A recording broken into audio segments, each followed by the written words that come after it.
I think knowing media composer for me has been really, really instrumental in this business. You know, there's so many different specialties that you can have within Avid.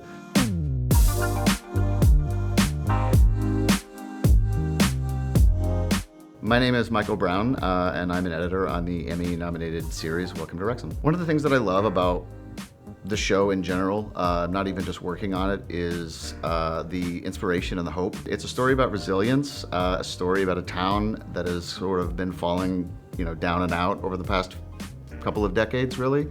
And it chronicles the story of Rob McElhaney and Ryan Reynolds, who purchased the soccer club and really made an effort to rise up the town through the successes of the football club.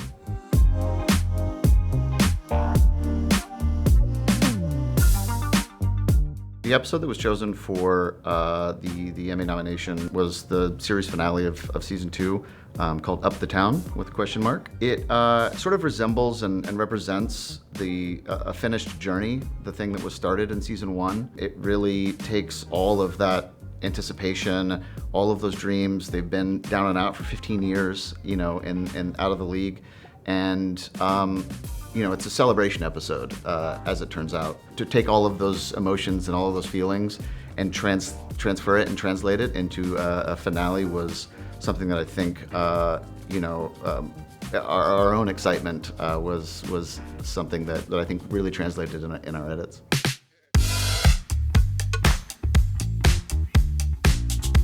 I'm sort of a nerd about the Emmys. I follow all of the announcements, and I'm there at 7 o'clock watching the announcements and waiting for that press release to drop. So I definitely was waking up, had my coffee and my breakfast, and waiting for that moment that they released the nominees, and I was couldn't have been more thrilled.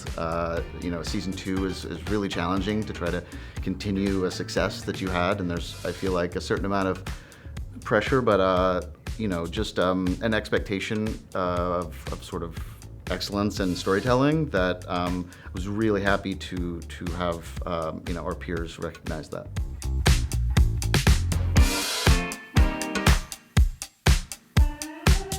I think one of the biggest challenges for making this particular episode work was there were a lot of sequences and a lot of things happening, as you can imagine, with being on the precipice of winning the league and getting this thing that they haven't, achieved. They've been wanting for 15 years and feel like they, really have earned and deserved. So trying to build a timeline of things that are sort of interwoven without leaving Wrexham too much, but also still building that anticipation. That was sort of like a little bit of a balancing act.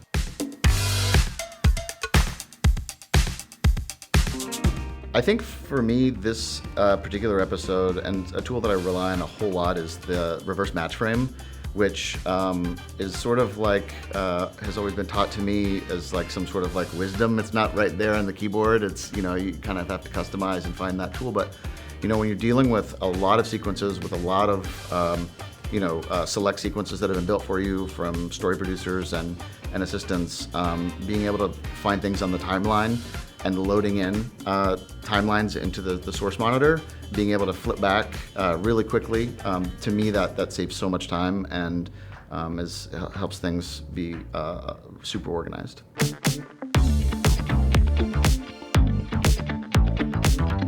I think knowing media composer for me has been really, really instrumental in this business. It takes a team to make a project, and there's so many different specialties that you can have within Avid.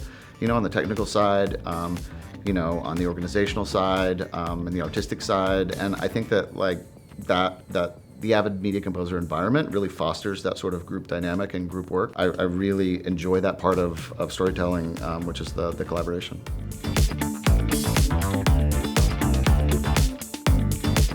I think for anybody who's looking to be an editor, I think media composer certainly is a tool that they should learn and be very familiar with. It's sort of one of those all-encompassing programs that you can take from beginning to finishing, and has really powerful color correcting tools as well. As a person who also wants to work with larger groups of people and collaborate on projects. I think that it's one of those tools that you'll be able to hit the ground running in any large scale, all the way up to features in Hollywood films.